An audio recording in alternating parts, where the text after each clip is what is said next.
Susan Couch wants you to give blood, and she knows how precious that gift is.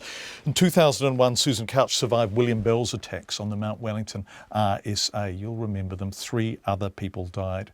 And William Bell beat Susan Couch so viciously he'd assumed he'd killed her too.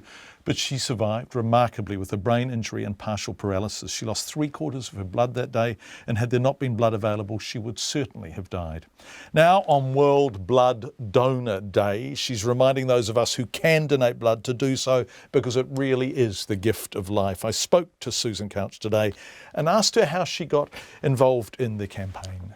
I saw a post on Facebook. The blood service put a post up asking about people who had received blood. And on that note, I've seen their video. It's lovely, of people saying thank you, because there's a lot of people like me, obviously, who've benefited. But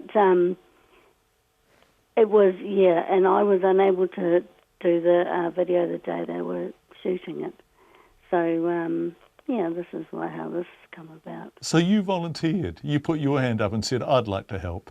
Yes, I did, Yeah, as did a lot of others. Yeah. So, yeah. But for you, this is a somewhat different thing, because lots of other people who've received blood won't have received it in anywhere near the circumstances that you did. I mean, 15 years on, this must still be incredibly traumatic for you. So this is a brave thing for you to talk about it, isn't it? And therefore to revisit that terrible day. Yes, but as I've discovered over these years, there's always triggers. So I've decided to try and, face up to them and what have you.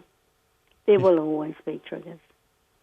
But, this is a brilliant thing that the blood service are doing. People don't realise, the need for blood is constant, and there's people that just need transfusions and things all the time. All the time.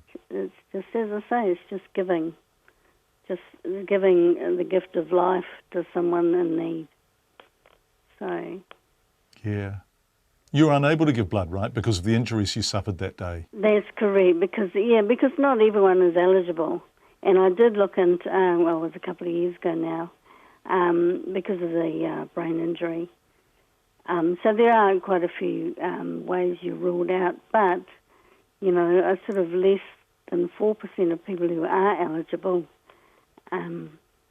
donate. So there's a lot of people, but people are just busy. Yeah, they are busy. Everyone is busy now. But Susan, you've got the floor, and we're not really allowed to do this on Radio New Zealand, but we're absolutely going to do it in these circumstances. So you are totally allowed to order the listeners of Radio New Zealand right now to go and donate blood, if you'd like to do so. Am I really? Yeah, off you go. Give blood now. Go and give blood now and become a regular donor, because, as I say, it's always in need.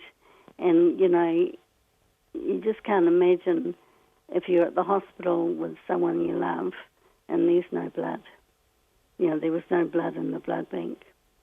So, because there's no alternatives, you can't substitute it for anything else. Yeah, only blood does the work of blood, right? Yeah. It's just a constant need for donors. Okay, so Susan Couch has ordered people to give blood, and you know what? People will, as a result of hearing you say that. I'm absolutely certain of it. You think so, John? Yeah. I mean, when they go, say I'm here because Susan told me to be.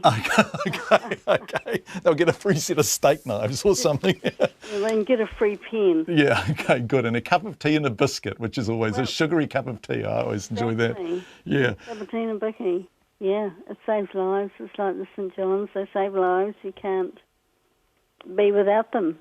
No. They're vital. It's lovely to talk to you, Susan. Thank you. Okay, John. Susan Couch, who's a remarkable woman.